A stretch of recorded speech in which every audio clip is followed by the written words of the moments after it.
പുതിയൊരു വീഡിയോയിലേക്ക് സ്വാഗതം. അടുത്തൊരു വാർത്ത FC ഗോവയുമായിട്ട് ബന്ധപ്പെട്ട ഒരു അപ്ഡേറ്റ് ആണ്. ഈ ഒരു സീസണിൽ FC ഗോവയ്ക്ക് വേണ്ടി മികച്ച പ്രകടനം പുറത്തെടുത്തിട്ടുണ്ടായിരുന്ന ഒരു താരമായിരുന്നു ജയ് ഗുപ്ത. ഡിഫൻസിലും അതുപോലെ തന്നെ അറ്റാക്കിങ്ങിലും ഒക്കെ വലിയൊരു ഇമ്പാക്റ്റ് ഉണ്ടാക്കിയ ഒരു പ്ലെയറാണ് ജയ് ഗുപ്ത. FC ഗോവയ്ക്ക് വേണ്ടി 25 മത്സരങ്ങൾ കളിച്ച താരം 2 ഗോളുകളും 3 അസിസ്റ്റുകളും നേടിയിട്ടുണ്ട്. നിലവിൽ പുറത്തു വന്നുള്ള വാർത്ത അനുസരിച്ച് ജയ് ഗുപ്ത എന്ന ഈ ഒരു താരം FC ഗോവ ടീമിൽ തന്നെ തുടരുമെന്നാണ്. ടീമിലെ പ്രധാന താരങ്ങളുടെ കോൺട്രാക്റ്റൊക്കെ പുതുക്കാൻ തന്നെയാണ് FC ഗോവ മാനേജ്മെന്റ് നിലവിൽ ശ്രമിച്ചുകൊണ്ടിരിക്കുന്നത്. ജയ് ഗുപ്തയെ പോലത്തെ ഒരു താരം കൂടി ടീമിൽ തുടരുമ്പോൾ അത് ടീമിന് എന്തുകൊണ്ടും മുതൽക്കൂട്ടാകുമെന്ന കാര്യത്തിൽ സംശയം വേണ്ട. അടുത്തൊരു വാർത്ത കേരള ബ്ലാസ്റ്റേഴ്സുമായിട്ട് ബന്ധപ്പെട്ട ഒരു വാർത്തയാണ്. അടുത്ത സീസണിലേക്ക് വേണ്ടി ഒരുപാട് മാറ്റങ്ങൾ വരുത്താനാണ് കേരള ബ്ലാസ്റ്റേഴ്സ് നിലവിൽ ശ്രമിച്ചുകൊണ്ടിരിക്കുന്നത്. പുതിയ കോച്ചിനെ എന്തായാലും ഉടനെ തന്നെ കേരള ബ്ലാസ്റ്റേഴ്സ് സ്വന്തമാക്കും. നിലവിൽ ലഭിച്ചുള്ള വാർത്ത അനുസരിച്ച് അടുത്ത സീസണിലേക്ക് വേണ്ടി കേരള ബ്ലാസ്റ്റേഴ്സിന്റെ ഡിഫൻസും അതുപോലെ തന്നെ മിഡ്ഫീൽഡും കൂടുതൽ ശക്തമാക്കാനായിട്ട് ശ്രമിച്ചുകൊണ്ടിരിക്കുകയാണ്.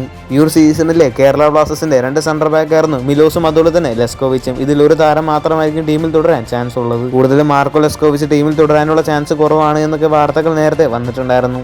മാത്രമല്ല ലൂണ പോയതിനു ശേഷം കേരള ബ്ലാസ്റ്റേഴ്സിന്റെ മിഡ്ഫീൽഡ് അത്ര ശക്തമായിരുന്നില്ല. അതുകൊണ്ട് തന്നെ അടുത്ത സീസണിലേക്ക് വരുമ്പോൾ കേരള ബ്ലാസ്റ്റേഴ്സിന്റെ മിഡ്ഫീൽഡും കൂടുതൽ ശക്തമാക്കാനായിട്ടാണ് ക്ലബ്ബ് ശ്രമിച്ചുകൊണ്ടിരിക്കുന്നത്.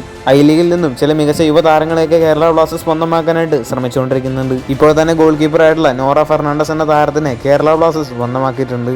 എന്തായാലും മികച്ച താരങ്ങളെ തന്നെ ഇപ്പോൾ കേരള ബ്ലാസ്റ്റേഴ്സ് സ്വന്തമാക്കാനായിട്ട് ശ്രമിച്ചുകൊണ്ടിരിക്കുന്നുണ്ട്. അതിനോടൊപ്പം തന്നെ ടീമിലെ പല പ്രധാന താരങ്ങളും ക്ലബ്ബ് വിടാനുള്ള ചാൻസും കൂടുതലാണ്. ഈ ഒരു വാർത്തയുമായി ബന്ധപ്പെട്ട നിങ്ങളുടെ അഭിപ്രായമൊക്കെ താഴെ നിന്ന് കൂടുതൽ ഐഎസ്എല്ലുമായിട്ടും കേരള ബ്ലാസ്റ്റേഴ്സുമായിട്ട് ബന്ധപ്പെട്ട വാർത്തകളൊക്കെ അറിഞ്ഞായിട്ട് ചാനൽ അടുത്തുള്ള ബെല്ലൈക്കൺ ഓപ്ഷൻ ചെയ്യാൻ മറക്കരുത്. അടുത്തൊരു വീഡിയോ ആയിട്ട് നമുക്ക് വീണ്ടും കാണാം.